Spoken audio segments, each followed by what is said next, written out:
Things YouTube. Anyone that knows anything about mammals will know that the title of my video is true. Moose exist. But for the large portion of my life, until I was, I think, 49, I had never seen a moose in New Hampshire.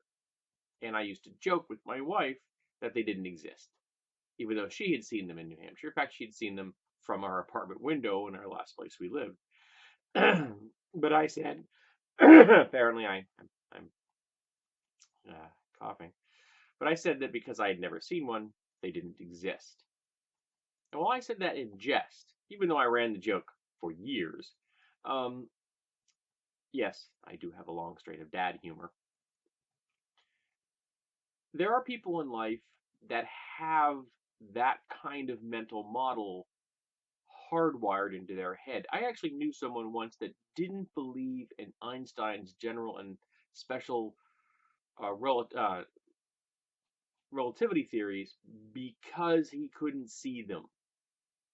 Because he couldn't see the difference between a clock moving at speed here on the planet and a clock moving at the speed of light, that didn't happen.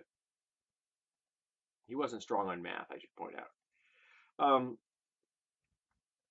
But it happens in a more social level as well. A straight person is never going to encounter a personal experience of homophobia.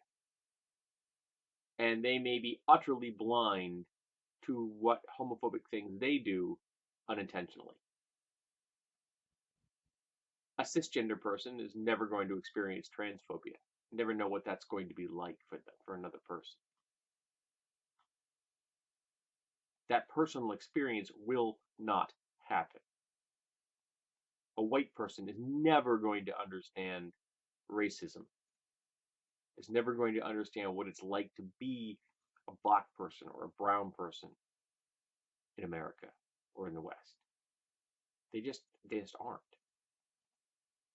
And a man is never going to understand misogyny on a personal, upfront, in your face level the way a woman does. And he won't even experience sexism in the same way that a woman experiences sexism. Because we can't experience all the things personally,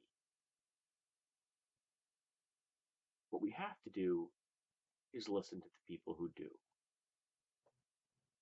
I never really doubted my wife when she told me she'd seen a moose. I never really doubted anybody else when they told me that there were moose in the state of New Hampshire. I was joking, and it was a harmless joke because I was joking about moose, which I felt no ill will towards. But it isn't funny when we dismiss the stories of other people, when we ignore hundreds and hundreds of years of stories just in America from brown people, gay people, trans people, and women. When we ignore the story told to us by people who are religious minorities, because those stories don't affect us personally. But we do have the capacity for empathy, sympathy, and compassion. For, if you'll pardon the old horse, we have the ability to walk in another person's shoes. We can do this. And with the rare section of those who are pretending not to understand because they're pushing a bigoted agenda, I feel that your average person, when they fail to grasp another person's experience, they do it from genuine and sincere ignorance.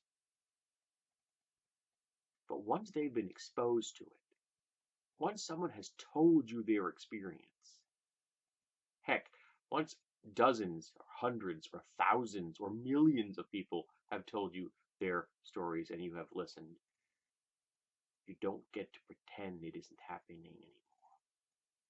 You don't get to pretend that the moose aren't real. And that's what America does. Sometimes we have very loud pundits and politicians pushing that willfully ignorant narrative because it moves their political base to action. They can pretend ignorance, all the while being a screaming bigot in public, because it gets their message across. We don't like them. And them is such a wonderfully plastic group. It can mean anything that the pundit or the politician wants it to. And if one of those groups ends up getting civil liberties and human rights, they can just switch to another group to vilify. So let's all stop pretending the moose don't exist. Let's all stop pretending that other people's human experiences are not valid just because we ourselves have not experienced them. Let's stop pretending. Take off the rose-colored glasses and see the world the way it really is.